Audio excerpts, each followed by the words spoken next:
Saya di sini akan menjelaskan sedikit tentang bahasa, di mana di dalam masyarakat, bahasa sering digunakan dalam berbagai konteks dan banyak makna. Beberapa orang berbicara mengenai bahasa warna, bahasa bunga, diplomasi. Adapun kalangan terbatas membicarakan mengenai bahasa, bahasa yang dimana bahasa tersebut bahasa tulisan, lisan. Dalam buku Pesona Bahasa, langkah awal memahami logistik. Pada tahun 2005, karya Untung Yuwono, pengertian bahasa adalah alat komunikasi yang dimiliki manusia berupa sistem lambang bunyi yang berasal dari alat ucap atau alat mulut manusia. Bahasa juga merupakan dari kumpulan kata, di mana masing-masing kata memiliki makna dan hubungan abstrak dengan suatu konsep. Pengertian bahasa, di mana di sini saya akan menjelaskan pengertian bahasa dari para ahli, yang dimana yang pertama yaitu Plato. Bahasa adalah pernyataan pikiran seseorang dengan perantara onomata atau nama benda dan remata atau ucapan yang merupakan cerminan dari ide seseorang dalam arus udara lewat mulut. Yang kedua, menurut Bill Adams, di mana definisi bahasa adalah suatu sistem pengembangan psikologi individu dalam sebuah konteks atau intersubjektif. Yang ketiga, menurut Wahyu Wibowo, dalam bukunya Otonomi Bahasa 7 Strategis tulis pragmatik bagi praktisi, bisnis, dan mahasiswa pada 2001, bahasa merupakan sistem simbol bunyi yang bermakna dan artikulasi yang bersifat arbitrer dan konvensional. Secara singkat, meski belum bisa dipastikan secara lengkap awal mula bahasa, beberapa teori mampu menjelaskan sejarah ditemukannya bahasa. Sekitar 6.000 sampai 7.000 bahasa ditemukan dari seluruh dunia, termasuk bahasa yang sering diucapkan dan bahasa isyarat yang menggunakan media lainnya. Adapun fungsi dari bahasa, yang dimana fungsi utama bahasa adalah sebagai alat berinteraksi dengan manusia, alat untuk berpikir serta menyalurkan arti kepercayaan di masyarakat. Selain sebagai alat komunikasi maupun berinteraksi, bahasa juga memiliki arti penting sebagai metode pembelajaran pada lingkup bahasa itu tersendiri.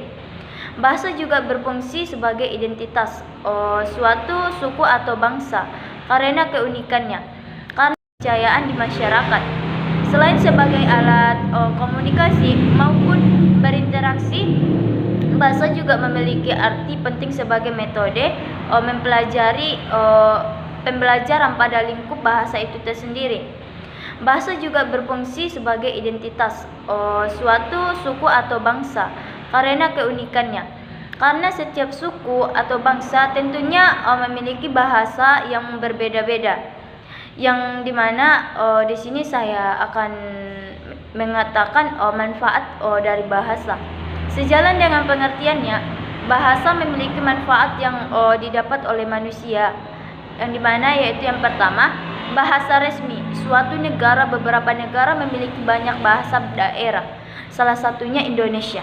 Hal ini karena suku di Indonesia beragam, sehingga bahasa resmi dibutuhkan untuk mempersatukan masyarakat dari berbagai suku, yaitu bahasa Indonesia. Yang kedua, alat pengembangan kebudayaan dan ilmu pengetahuan, di mana untuk mengembangkan kebudayaan yang ada di sebuah negara dibutuhkan bahasa, sehingga komunikasi antar individu maupun kelompok bisa tercapai dengan maksimal, yang dimana pengantar dunia pendidikan dengan bahasa mampu bahasa resmi, maka banyak manusia yang mengerti dan paham, khususnya menyangkut dunia pendidikan. Dengan penyampaian menggunakan bahasa. Baiklah, di video kali ini saya akan melanjutkan materi saya, yaitu tentang sarana ilmiah dalam bidang matematika. Seperti yang kita ketahui bahwa matematika dalam abad ke-20 merupakan seluruh kehidupan manusia yang sudah mempergunakan matematika. Baik matematika ini sangat sederhana, hanya untuk menghitung 1, 2, ataupun 3, maupun sampai hal yang sangat rumit, yang misalnya perhitungan antariksa. Demikian pula ilmu-ilmu pengetahuan, semuanya sudah mempergunakan matematika, baik matematika sebagai pengembangan aljabar maupun statistik. Filosofi modern juga tidak akan tepat bila pengetahuan tentang matematika tidak mencukupi. Banyak sekali ilmu-ilmu sosial sudah menggunakan matematika sebagai sosiometri atau psikometri, ekonometri, dan juga seterusnya. Hampir dapat dikatakan bahwa fungsi matematika sama luasnya dengan fungsi bahasa yang berhubungan dengan pengetahuan dan ilmu pengetahuan. Selain itu juga, berhubung dengan perkembangan ilmu pengetahuan tertentu, saya tidak lepas dari usaha para ilmuwan dalam mengembangkannya. Maka dalam hal ini akan dibahas tentang matematika sebagai salah satu sarana dalam kegiatan ilmiah. Pembahasannya meliputi sarana berpikir ilmiah, matematika sebagai bahasa, dan juga matematika sebagai sarana berpikir deduktif, dan juga matematika untuk ilmu dalam ilmu sosial. Yang pertama, matematika sebagai bahasa. Matematika adalah bahasa yang melambangkan serangkaian makna dari serangkaian pernyataan yang ingin kita sampaikan. Lambang-lambang matematika bersifat artifisial yang baru mempunyai arti setelah sebuah makna yang diberikan kepadanya. Tanpa itu, maka matematika hanya merupakan kumpulan rumus-rumus yang mati. Yang kedua, matematika sebagai sarana berpikir deduktif, di mana matematika di sini merupakan ilmu deduktif. Nama dari ilmu deduktif diperoleh dari penyelesaian masalah-masalah yang tidak didasari atas pengalaman seperti halnya yang terdapat yang dihadapi dalam ilmu-ilmu empirik, melainkan didasarkan atau deduksi-deduksi atau penjabaran-penjabaran. Bagaimana orang dapat secara tepat mengetahui ciri-ciri deduksi yang merupakan suatu pokok permasalahan yang dihadapi oleh filsafat ilmu. Dewasa ini pendirian yang paling banyak dianut oleh bahwa deduksi ialah penalaran yang sesuai dengan hukum-hukum serta aturan-aturan logika formal, di mana dalam hal ini orang menganggap tidaklah mungkin titik tolak yang benar menghasilkan kesimpulan-kesimpulan yang tidak benar. Yang ketiga, bahwa matematika untuk ilmu alam dan ilmu sosial, di mana matematika di sini merupakan salah satu puncak kegemilangan intelektual. Di samping pengetahuan mengenai matematika itu sendiri, matematika juga memberikan bahasa, proses, dan teori yang memberikan ilmu suatu bentuk dan kekuasaan. Fungsi matematika menjadi sangat penting dalam perkembangan berbagai macam ilmu pengetahuan, seperti perhitungan matematis yang misalnya menjadi dasar desain ilmu teknik, dan juga metode matematis yang memberikan inspirasi kepada pemikiran di bidang sosial dan ekonomi. Bahkan pemikiran matematis dapat memberikan warna pada kegiatan arsitektur dan juga seni lukis. Statistik. Statistik adalah suatu pengetahuan yang berhubungan dengan metode pengumpulan data, pengolahan data, analisisnya, dan juga penarikan kesimpulan dengan berdasarkan kumpulan data serta penganalisian yang dilaksanakan. Statistik adalah suatu kumpulan data yang berbentuk angka dan disusun dalam bentuk diagram atau tabel, di mana isinya menjelaskan mengenai masalah tertentu.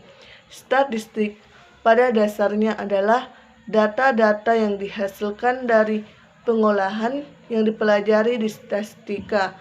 Jadi statistika adalah ilmunya, sedangkan statistik adalah datanya.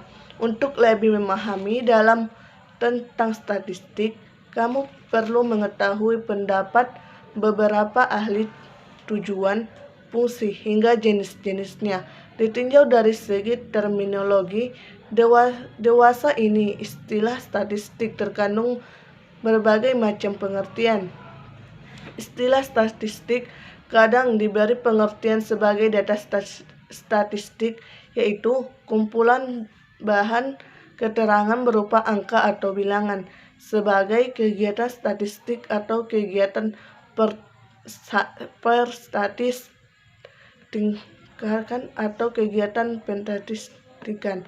Kadang juga dimaksudkan sebagai metode statistik, yaitu cara-cara tertentu yang perlu ditempuh dalam rangka mengumpulkan, menyusun, atau mengatur, menyajikan, menganalisis, dan memberikan interpretasi terhadap sekumpulan bahan.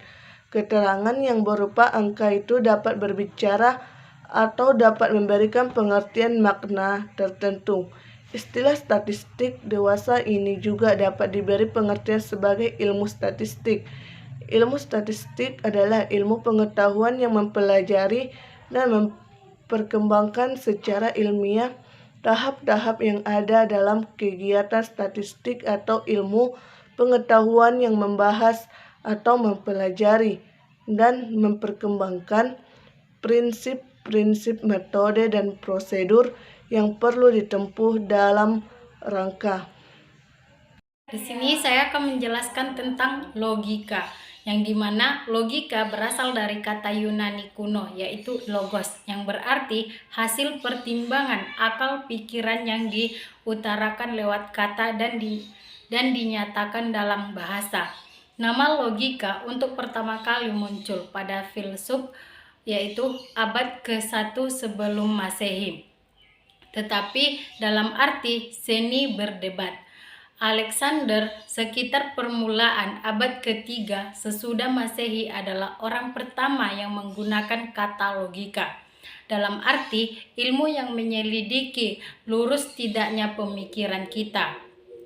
Logika adalah salah satu cabang filsafat sebagai ilmu. Logika disebut dengan logike episteme, yaitu logika scientia atau logika ilmu pengetahuan yang mempelajari kecakapan untuk berpikir secara lurus, tepat, dan teratur. Ilmu di sini mengacu pada kemampuan rasional untuk mengetahui dan kecepatan yang mengacu pada kesanggupan akal budi untuk mewujudkan pengetahuan ke dalam tindakan. Kata logis yang dipergunakan tersebut bisa juga diartikan dengan masuk akal. Nah, logika secara luas dapat didefinisikan sebagai pengkajian untuk berpikir secara valid. Logika merupakan cabang filsafat yang bersifat praktis, yang dimana berpangkal pada penalaran dan sekaligus sebagai dasar filsafat yang sebagai sarana ilmiah tersebut. Fungsi sebagai dasar filsafat ini adalah sarana ilmu logika merupakan jembatan penghubung antara filsafat dan ilmu, yang secara terminologisnya logika didefinisikan teori tentang penyimpulan yang sah. Penyimpulan pada dasarnya tertitik tolak dari suatu pangkal pikir tertentu, yang kemudian ditarik suatu kesimpulan. Penyimpulan yang sah artinya sesuai dengan pertimbangan akal dan macam-macam logika. Menurut Delitzsch tahun 1980, logika itu yang pertama, logika dalam pengertian sempit dan luas. Dalam arti sempit, logika dipakai dalam pengertian sempit dan luas. Dalam arti sempit, logika dipakai searti dengan logika deduktif atau logika formal. Yang kedua, logika deduktif dan induktif. Logika deduktif ini adalah cara berpikir dengan menggunakan premis-premis dari fakta yang bersifat umum ke khusus yang menjadi kesimpulannya. Contoh argumen pada logika deduktif itu yaitu semua mahasiswa IAIN Padang Sidimpuan semester 1 tinggal di Mahat. Nah, Dimas adalah mahasiswa IAIN Padang Sidimpuan semester 1. Dimas tinggal di Mahat Al-Jami'ah IAIN Padang Sidimpuan. Logika deduktif merupakan cara berpikir yang berdasarkan fakta-fakta.